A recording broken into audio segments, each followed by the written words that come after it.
El concepto de potencial de membrana hace referencia a que el número de cargas positivas y de cargas negativas que tenemos en el interior respecto al exterior de las células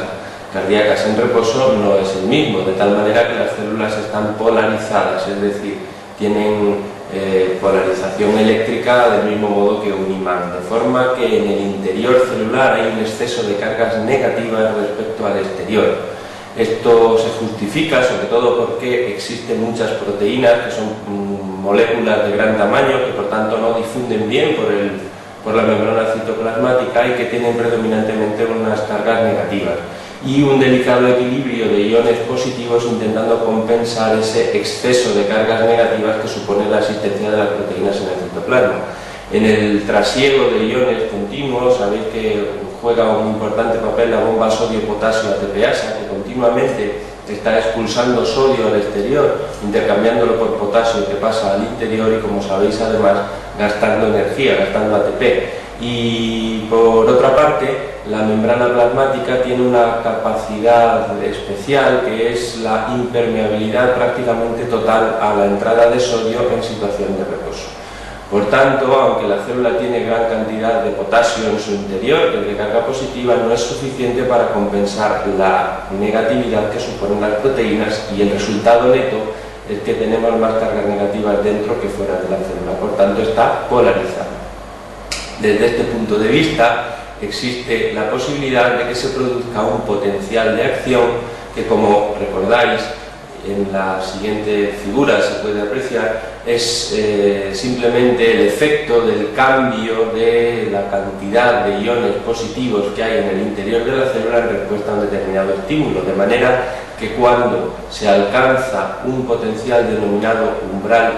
que está en torno a menos 60 milivoltios en las células musculares de trabajo cardíaca, se produce un cambio de conformación en unas proteínas de la membrana, que son los canales iónicos, canales del sodio, que permite la entrada de sodio dentro de la célula. Lógicamente, como en situación de reposo en el interior hay muy poco sodio y además hay muchas cargas negativas, el sodio siente una gran atracción para entrar, y en el momento en que se abren esos canales entra de forma masiva al interior celular, lo cual hace que el exceso de negatividad que existía en reposo desaparezca y la célula prácticamente llega a ser neutra. Ese proceso se denomina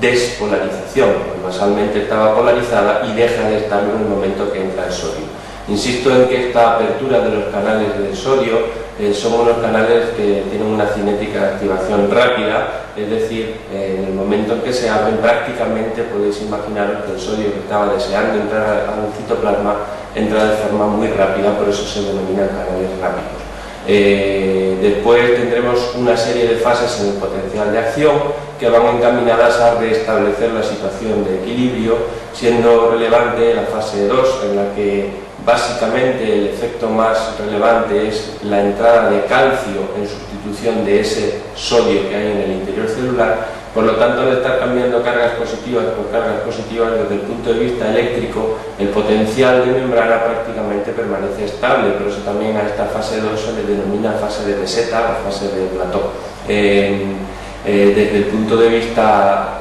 clínico, en el momento que entra sodio en una célula muscular, como sabéis, se pone en marcha el mecanismo de la contracción muscular. Luego, cada vez que exista un potencial de acción, una fase 2 de potencial de acción, al entrar calcio, tendremos una contracción de la célula. Y finalmente la fase 3, que trata de restablecer la situación eliminando cargas positivas para que la célula vuelva a polarizarse. Y la carga positiva que más fácilmente sale es el potasio, de manera que ese es el efecto más importante que tenemos durante la fase 3. Hasta aquí todas las células, digamos, actúan de una manera similar, con pequeñas diferencias, como por ejemplo que en las células de tanto del nodo sinusal como del nodo AV, la apertura de canales rápidos del sodio es poco relevante, y son células en las que la despolarización, la fase 0, fase inicial del potencial de acción, es dependiente más de apertura de canales de calcio que de canales de sodio. Pues salvo pequeños detalles, digamos que todas las células tienen un funcionamiento similar. Sin embargo, en el punto en el que la célula ya se ha repolarizado tras finalizar su fase 3, solamente las células del sistema de conducción cardíaco tienen lo que se denomina una despolarización diastólica, es decir, espontáneamente, sin que tengan que recibir ningún estímulo del exterior, las células van a ir poco a poco acercándose al potencial umbral debido, entre otros motivos, a la entrada lenta de iones de carga positiva, como el sodio o el potasio, por determinadas corrientes iónicas, entre las que predomina una corriente denominada IF, lo cual hace que, sin que nadie las estimule, insisto, las células tengan de nuevo un potencial de acción. Esta fase 4 del potencial de acción o despolarización diastólica tiene una serie de características que son importantes destacar, como son que es más intensa la entrada de iones positivos a medida que vamos subiendo en el sistema de conducción cardíaco, de manera que es muy potente en el nodo sinusal y en el nodo AV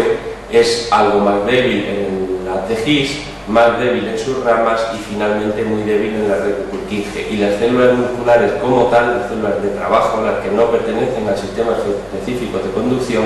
no presentan esta capacidad de despolarización diastólica espontánea, necesitan que alguien las estimule para tener su potencial de acción. Este es el motivo, el hecho de que la fase 4 del potencial de acción sea más acusada cuanto más arriba nos encontremos en el sistema de conducción, es el motivo, insisto, por el que el nódulo sinusal, que es el que tiene una fase 4 con una pendiente más acusada, sea el marcapasos fisiológico en el corazón humano. Es el que manda porque es el que tiene una frecuencia de despolarización automática o intrínseca más rápida de todo el sistema de conducción en condiciones normales. Por último, destacar de esta fase 4 que se ve muy influenciada básicamente a nivel de los nodos, tanto del nodo sinusal como del nodo AV, por el sistema nervioso vegetativo, de tal manera que el impulso simpático acelera la entrada de iones positivos en la fase 4 del potencial de acción y por tanto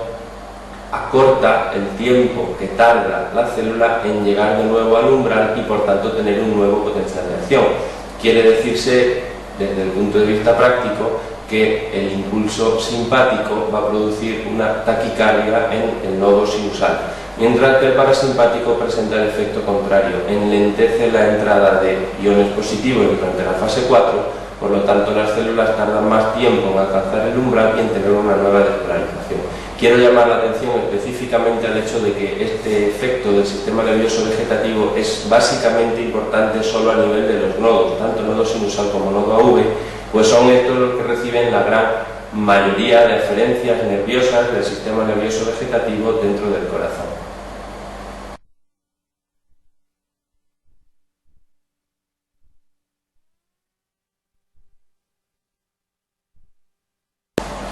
Sobre la presión arterial sistémica influyen predominantemente dos factores que son la resistencia vascular periférica y el gasto cardíaco.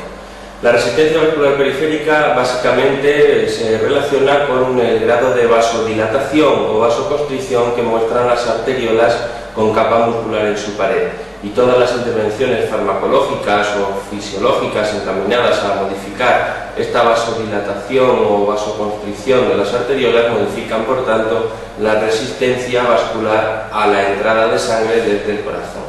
El gasto cardíaco viene a representar el número de litros por minuto que eyecta en un ventrículo izquierdo, de tal manera que lo determina el número de latidos que tiene y la cantidad de sangre que expulsa en cada latido. Esa cantidad de sangre que expulsa en cada latido, que se llama volumen latido o volumen sistólico de eyección, está determinada por tres factores que son precarga, poscarga y contractilidad. La contractilidad básicamente representa la fuerza contráctil que es capaz de desarrollar el músculo ventricular y se ve influenciada por aquellas circunstancias en las que hay un aumento en esta fuerza contráctil, como puede ser una hipertrofia de la pared muscular o la existencia de factores o fármacos inotropos positivos, como la estimulación con adrenalina, y puede estar disminuida en circunstancias en las que existe una disminución en la masa contráctil, como por ejemplo un paciente que ha sufrido varios infartos en los que se ha sustituido parte del músculo por tejido fibroso, por cicatrices. o en presencia de fármacos inotropos negativos, como los betabloqueantes, que por ejemplo disminuyen por tanto el inotropismo. La poscarga realmente se correlaciona con la tensión que ejerce la pared del ventrículo izquierdo durante la contracción, aunque este concepto es complejo de entender y podemos, digamos, equipararlo a la dificultad que opone la aorta a la entrada de sangre desde el ventrículo izquierdo. Por lo tanto, sobre la poscarga básicamente intervienen los mismos factores que sobre las resistencias vasculares periféricas, porque al aumentar la resistencia vascular periférica aumentamos la poscarga, es decir, aumentamos la dificultad al paso de la sangre desde el ventrículo hasta la aorta. Otros efectos mecánicos que también intervienen en la poscarga son, por ejemplo, el estado de la válvula aórtica, pues una válvula aórtica enferma que no abre correctamente tendrá un aumento en la poscarga de ese ventrículo izquierdo.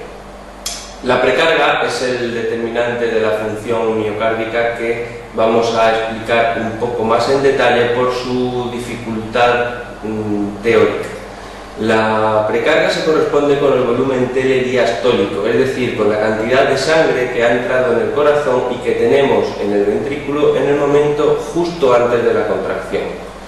Este volumen de sangre telediastólico o precarga se correlaciona con la fuerza de contracción y esta correlación está expresada por la llamada ley de Frank-Starling. Como vemos en la imagen,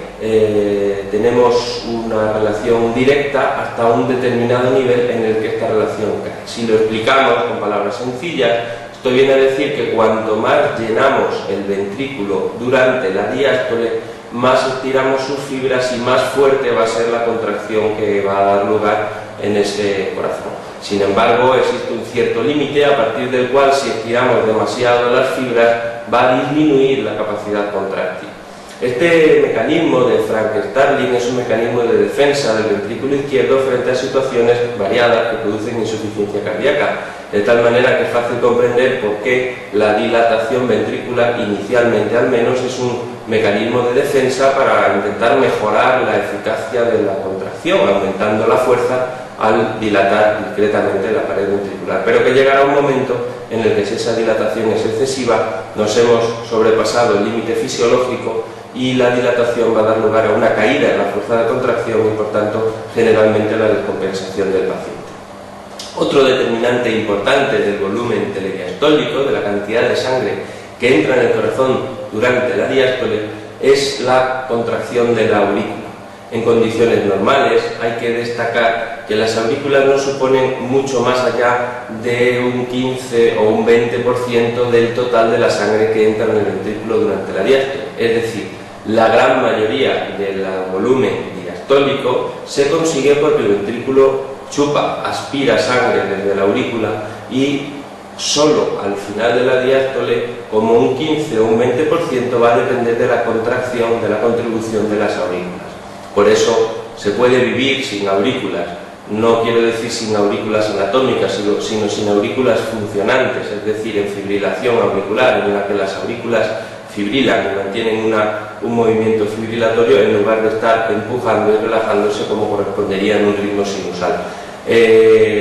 Sin embargo, existe toda una gama de enfermedades en las que aparece fallo diastólico ventricular, es decir, disminuye la capacidad de relajación, de chupar, de aspirar sangre del ventrículo, y en estos casos va a ser necesario que las aurículas tomen el mando y su contribución al llenado ventricular va a ser mucho más alta, llegando incluso a veces casi al 50%.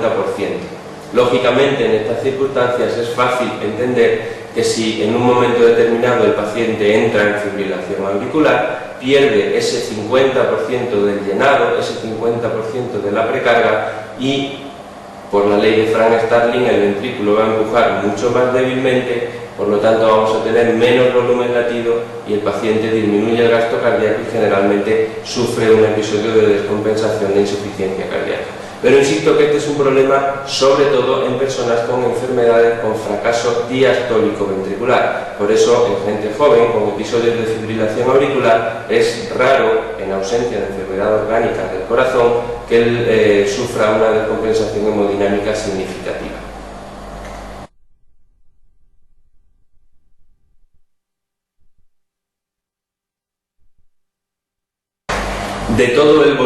de sangre que tenemos en el corazón, en el ventrículo, inmediatamente antes de la sístole, que es lo que denominamos volumen telediastólico, que podemos ver en color rojo. Durante la contracción, parte vamos a eyectarlo hacia la aorta y parte se va a quedar dentro del ventrículo. Es decir, en la sístole no se vacía completamente el ventrículo, nos queda un remanente de sangre en su interior. A estos volúmenes se les denomina volumen telediastólico al total que hay dentro del ventrículo antes de iniciar la contracción,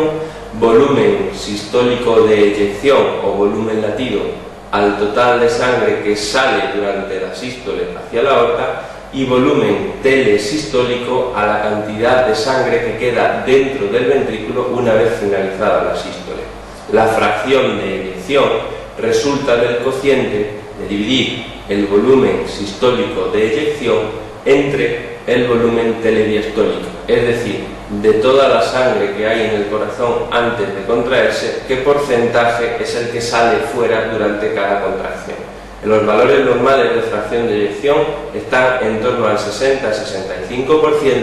pudiendo considerarse rango normal prácticamente por encima del 50%.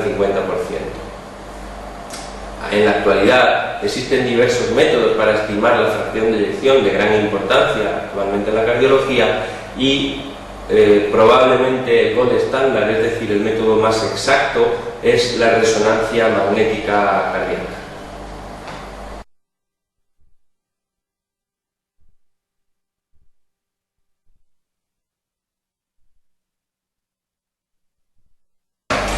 Los principales receptores adrenérgicos son los alfa y los beta, y podemos distinguir distintos tipos de cada uno de ellos, de tal forma que el receptor alfa 1 sabéis que se encuentra localizado principalmente a nivel de los vasos sanguíneos en las arteriolas musculares, y su estimulación, por tanto, produce una vasoconstricción intensa y su bloqueo una vasodilatación intensa, que se utiliza desde el punto de vista farmacológico, por ejemplo con los alfa bloqueantes para tratamiento de la hipertensión arterial. Los alfa 2 son receptores presinápticos que tienen interés sobre todo de cara a la autorregulación de la liberación de neurotransmisores, de noradrenalina fundamentalmente, en terminales simpáticos, y desde el punto de vista farmacológico en cardiología tienen menos relevancia. Los receptores beta 1 se encuentran predominantemente a nivel del corazón, y la estimulación beta 1 adrenérgica tiene un efecto básicamente inotropo positivo y cronotropo positivo, es decir, aumenta la fuerza de la contracción y aumenta la frecuencia cardíaca por, como recordábamos previamente, aumentar la pendiente de la fase 4 del potencial de acción en las células del nodo sinusal. El estímulo y bloqueo de los receptores beta se puede utilizar desde el punto de vista farmacológico, pues disponemos de estimulantes beta adrenérgicos, beta 1 adrenérgico como la dobutamina, y bloqueantes beta 1 adrenérgicos como por ejemplo atenolol o metoprolol, que son beta bloqueantes, por tanto. Los receptores beta 2 se localizan a nivel del sistema nervioso vegetativo periférico, fuera del corazón, y su efecto sobre los bronquios, por ejemplo, es relevante, pues como todos conocemos, viene a producir broncodilatación, de tal manera que se utiliza farmacológicamente con agentes beta agonistas inhalados para el tratamiento del asma. En el sistema vascular, el estímulo de receptores beta 2 en los vasos también produce dilatación del músculo liso, produce vasodilatación, aunque es mucho más débil que el efecto vasoconstrictor del estímulo alfa, y otros receptores adrenérgicos menos importantes desde el punto de vista farmacológico, como el beta 3, parece que guardan una cierta relación con la síntesis de óxido nítrico, que como sabéis es una sustancia potente vasodilatadora en el control de la resistencia vascular periférica.